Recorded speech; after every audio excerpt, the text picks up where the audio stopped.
Members, market कल कहां जा सकता है। देखो, बहुत सारी चीजें डिस्कस करने वाला हूं यहाँ पे।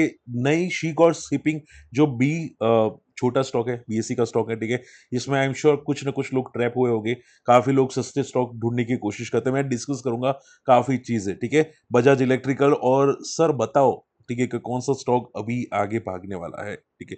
ये कुछ क्वेरीज आती हुई दिखाई दी, मैं डेफिनेटली लेने वाला हूं क्वेरीज आप लोगों की, तो कमेंट करते रहेगा। लेकिन देखो, सबसे इंपॉर्टेंट बात, क्या मार्केट में पैनिक है? आंसर इज नो, पैनिक कोई भी नहीं है।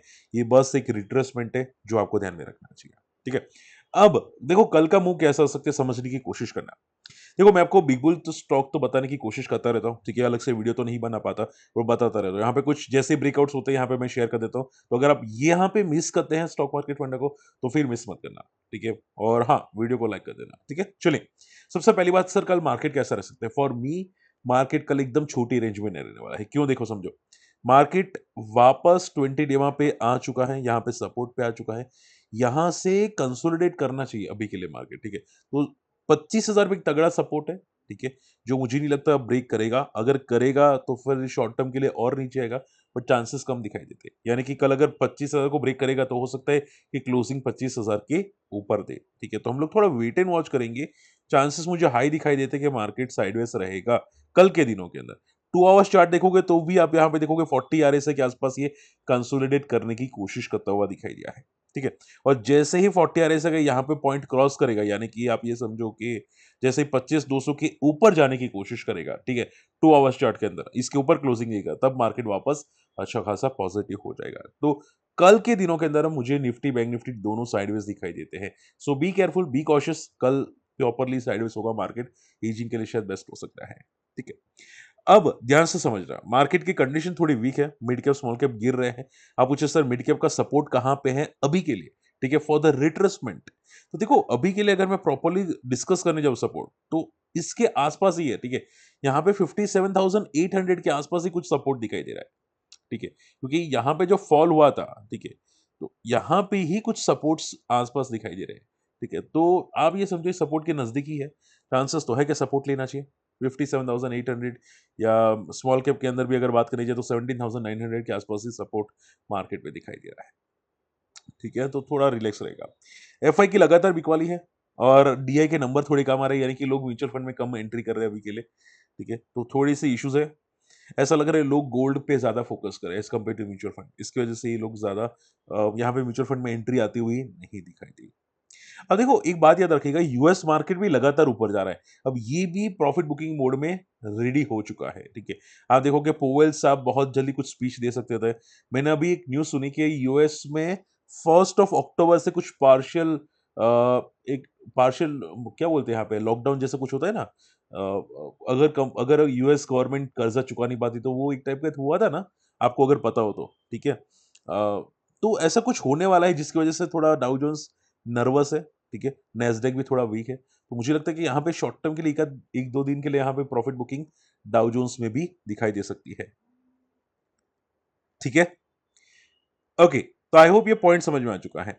इसके अलावा देखो, वीएस टीएमटी जो अभी रिसेंटली लिस्ट हुआ था, जिसमें आप देखोगे यहाँ पे 13% का ग्रे मार्केट था, 99 की आईपीओ की प्राइस थी, वो अभी 99 पे ही आता हुआ दिखाई दिया और लोअर सर्किट मारने की कोशिश की, यानी कि ज्यादा लिस्टिंग गेन अभी के लिए नहीं मिल रहा है फॉलिंग मार्केट में, ठीक है। तो जिसमें भी लिस्टिंग इन कम है, थोड़ा कॉशियस रहना।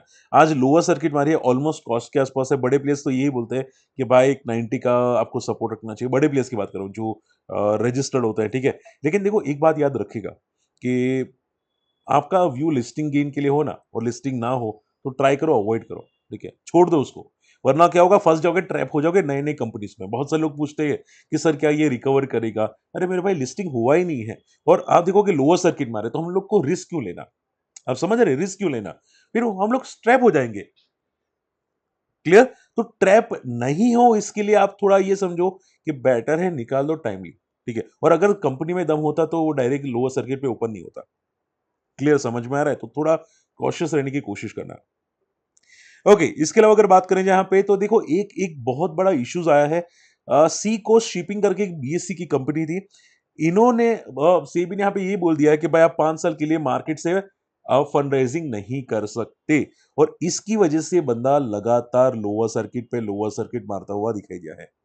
ठीक है, शी कॉस्ट शिपिंग लगातार लोअर सर्किट मारता हुआ दिखाई दिया है। तो आप देखोगे सिर्फ 3.5 का पी का स्टॉक है, ठीक है, मार्केट कैप 80 करोड़ से। बहुत से लोग पता है क्या करते हैं कि भाई सर पी बहुत कम है, यहाँ पे स्क्रीनर बना देते हैं कि सर पी कम है, जिसमें ग्रोथ अच्छा है, वो स्टॉक हम लोग फोकस करेंगे। ठीक है, आई एम श्योर आपका आपका या कोई कोई नमूना होगा इंस्टाग्राम में या यूट्यूब में जो आपको ऐसी ऐसी चीजें बताता होगा कि भाई ऐसा स्क्रीनर बनाओ जहां पे फंडामेंटल अच्छे, रिजल्ट थोड़े इंप्रूव हो रहे हैं और 3 या 4 की पी पे ट्रेड करता है, वो स्टॉक उठाने की कोशिश करो। ठीक है, और 1-2 रुपए का स्टॉक है। ओके, वो ऐसा डेफिनेटली सोचेंगे, सोचेंगे, डेफिनेटली सोचेंगे। तो मैं हमेशा बोलता हूं आप लोगों को कि ऐसा ढूंढने की कोशिश भी मत करो। ठीक है, उसका जीता जागा एग्जाम्पल यहाँ पे है, सी कॉस्ट शिपिंग। आप देखोगे 22 का स्टॉक जो अभी 1.5 रुपए के आसपास आता हुआ दिखाई दिया, लगातार क्रैश होता हुआ दिखाई दिया है। ठीक है, सो हमेशा ये लॉजिक्स को याद रखने की कोशिश करो। ठीक है, और मैं हमेशा आपको बोलता हूं कि कोई भी कंपनी अगर 10 की पी के नीचे ट्रेड करती है, except government companies, PSU companies, except PSU, ठीक है, इसके अलावा तो बाकी के कंपनीज आप ये समझो कि कंपनी में कुछ ना कुछ प्रॉब्लम होगा जिसकी वजह से कंपनी लोअर प्राइस पे ट्रेड करती होगी या लोअर पी पे ट्रेड करती होगी। मिनिमम से मिनिमम पी तो 10 के आना ही चाहिए, 10 से ऊपर होता है। लेकिन अगर 10 से नीचे होता है, इवन स्मॉल कैप कंपनीज या इवन पेनी स्टॉक कंपनीज, तो वो आपके लिए ट्रैपिंग हो सकता है। ठीक है, अब फंड रेजिंग अगर अप्रूवल नहीं किया है, ठीक है, इसका मैंने किया कि कंपनी में कुछ जोल है, तो ये जो रिजल्ट्स आ रहे हैं ना उसमें शायद प्रॉब्लम होगा। तो हमेशा याद रखो, बी कॉशियस, बी केयरफुल, कोई भी ऐसा स्क्रीनर बनाने की कोशिश मत करो। और जो लोग मेरे वीडियोस नहीं देखते ना मार्केट में, ठीक है, अब 1000-2000 व्यूज आते हैं, तो वो लोग क्या करते होंगे, आई एम श्योर उनको फॉलो करते होंगे कि भाई सर ये तो अच्छा बता रहा है, वो अच्छा बता रहा है। एक बार देख लो मेरे वीडियोस, भाई समझ में आ जाएगा कि मैं कितना बेटर हूं दूसरे लोगों से। बात समझ में आ रही है? तो आपको थोड़ा ध्यान में रखना चाहिए, मेरे वीडियो शेयर करो ताकि ऐसे कोई स्टॉक में फंसे नहीं। और इसका अभी मेरे पास कोई आंसर नहीं है क्योंकि ये लगातार लोअर सर्किट पे लोअर सर्किट में आ रहा है। ठीक है, तो बहुत केयरफुल रहना कंपनी के अंदर। वीडोल कॉर्पोरेशन, अब देखो वीडोल की अगर बात करी जाए तो नया ऑयल लॉन्च करा है वीडोल, सिंथेटिक ऑयल, ठीक है, और ये अभी डोमेस्टिक मार्केट में फोकस करे और फ्यूचर में इसको एक्सपांड करेगा। ठीक है, विडोल एक्सपांड करेगा। तो अभी के लिए अगर हम लोग विडोल की बात करने जाए यहाँ पे, तो विडोल आप यहाँ पे देख सकते हैं, ये भी एक बार 2800 तक गया था, उसके बाद ये भी फॉल लगातार कर रहा है, थोड़ा बहुत रिकवर हुआ है। लेकिन देखो कॉशियस रहो कंपनी के अंदर, क्योंकि इसमें भी कोई ग्रोथ जैसा दिखाई नहीं देता, क्योंकि एक बार मोमेंटम आया था 2-3 महीने के लिए, लेकिन वापस फेक हो गया। ठीक है, तो 4-5 साल हो चुके, कोई खास मोमेंटम नहीं है। तो ऐसी कंपनीज दिखो ही मत। ठीक है, क्योंकि कंपनीज में ग्रोथ ज्यादा दिखाई नहीं देती। ठीक है, इसके अलावा भी बहुत सारे इश्यूज होते हैं ऐसे सेक्टर्स में, जो ऑयल बेस्ड कंपनीज होती है उसमें इश्यूज होते हैं, तो आपको थोड़ा कॉशियस रहने की जरूरत है ऐसी कंपनीज के अंदर। न्यूवेल सॉफ्टवेयर की अगर मैं बात करने जाऊँ तो यहाँ पे देखो बहुत तगड़े ऑर्डर्स मिले हैं, यूके से साथ यहाँ पे बहुत तगड़ी डील साइन करता हुआ दिखाई दिया, which is very very positive. ठीक है, 5 साल का कॉन्ट्रैक्ट है क्लाउड होस्टिंग के लिए।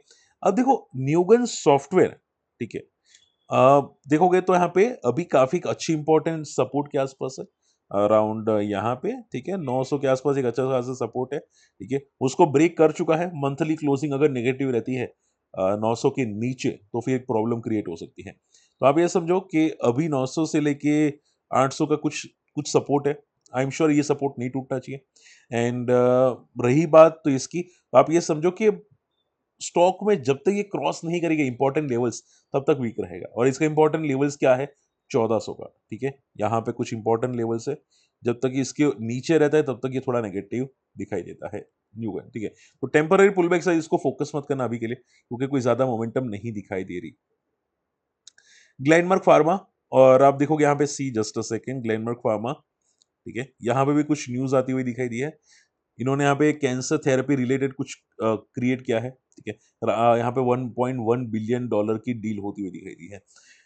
डील तो बहुत बड़ी है, ठीक है, ग्लेनमार्क फार्मा के लिए। क्या ये पॉजिटिव इंपैक्ट करेगा, क्या ये नया हाई मारने की कोशिश करेगा ग्लेनमार्क फार्मा? अगर आप देखोगे लाइफ हाई को ऑलरेडी क्रॉस कर चुका है, इसके ऊपर सस्टेन करा है ग्लेनमार्क फार्मा। ठीक है, इसका लाइफ हाई पहले 1800 पे था, जिसको ये क्रॉस कर चुका है। और ये जो कैंसर की दवाई है उसकी भी बहुत तगड़ी डील है, विच इज पॉजिटिव। तो यहाँ पे चांसेस पॉजिटिव रहने के हैं। ठीक है, तो मुझे नहीं लगता ये इतनी जल्दी आएगा। तो जब तक 1800 के ऊपर है ग्लेनमार्क फार्मा पॉजिटिव है, जब तक 1800 के ऊपर है तब तक ये ब्लू स्काई जोन में है। ठीक है, तो ये कितना जाएगा कहना मुश्किल है। स्लो मूवर है, अच्छा जा रहा है, इसको थोड़ा रेजिस्टेंस है अभी के लिए, तो बस उतना ध्यान में रखिएगा कि थोड़ा स्लो है।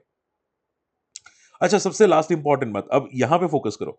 पीबी फिनटेक में यहाँ पे कुछ नए रूल्स आने वाले हैं, जिसमें यहाँ पे कमीशन जितना हाई लग रहा है ना, उसको लिमिट लगाने की कोशिश की जा रही है। ठीक है, कि भाई कमीशन जो हाई मिलता है, ठीक है, इंश्योरेंस बेचने वाले को, वो कम हो सकता है। तो इस पे एक लिमिट लगाई जा सकती है जिसकी वजह से पीबी फिनटेक फॉल करता हुआ दिखाई दे सकता है।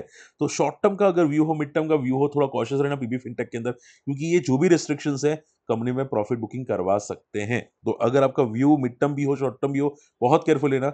न्यूली कंपनी है, काफी अच्छा ब्रेकआउट किया था इसने, बट अब ये पैनिक में आ रही है, तो थोड़ा कॉशियस रहना क्योंकि रूल्स चेंज होने वाले हैं। चलिए फटाफट आप लोगों की क्वेरीज लेना चाहूंगा। सबसे पहली क्वेरीज आ जाती है, वो है बजाज इलेक्ट्रिकल्स। सर डिस्कस कर ले बजाज इलेक्ट्रिकल्स। सी बजाज इलेक्ट्रिकल्स में आई थिंक अभी रिसेंटली पुल बैक आया था अच्छा वाला, ठीक है। अभी प्रॉब्लम क्या है, बजाज इलेक्ट्रिकल्स मुझे तो वैसे ज्यादा खास पसंद है नहीं, क्योंकि ग्रोथ जैसा है नहीं। ये जो जीएसटी की न्यूज आई थी, इसकी वजह से थोड़ा भागा था, ठीक है। अभी क्या है कि एक रेंज में फंस चुका है, विच इज सेज के 1200 से लेके 500 की कुछ रेंज है जहां पे ये स्टक हो चुका है बजाज इलेक्ट्रिकल्स, ठीक है।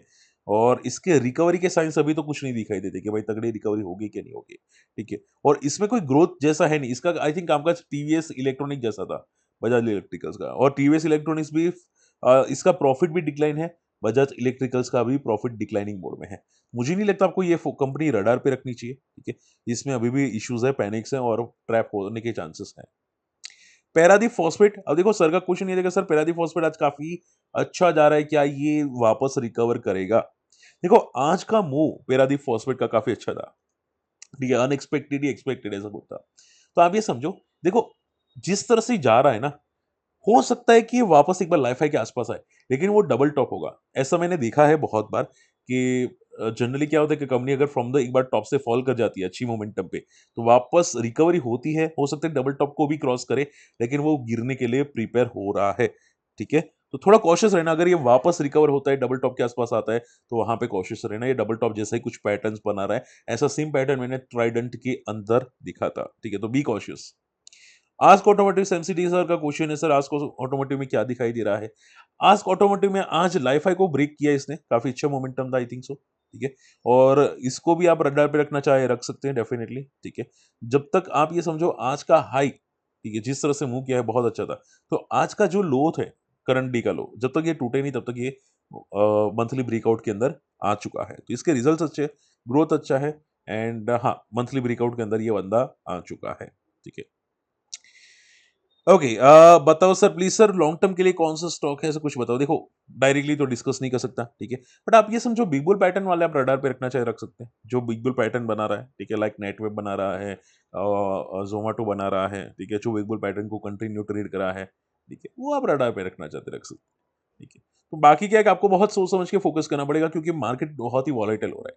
या फिर आप पॉलीकैप, क्योंकि लगातार पॉलीकैप मंथली चार्ट पे पॉजिटिव हो रहा है, या अफेल वो तो लाइफ टाइम के लिए पॉजिटिव दिखाई दे रहा है ट्रेंड इसका चार्ट्स के अंदर, ठीक है। तो ऐसी कंपनीज देखो जहां पे पैनिक ही ना हो, जहां पे इश्यूज ही ना हो, ठीक है, वो ऐसी कंपनी देखो, ज्यादा बेटर है।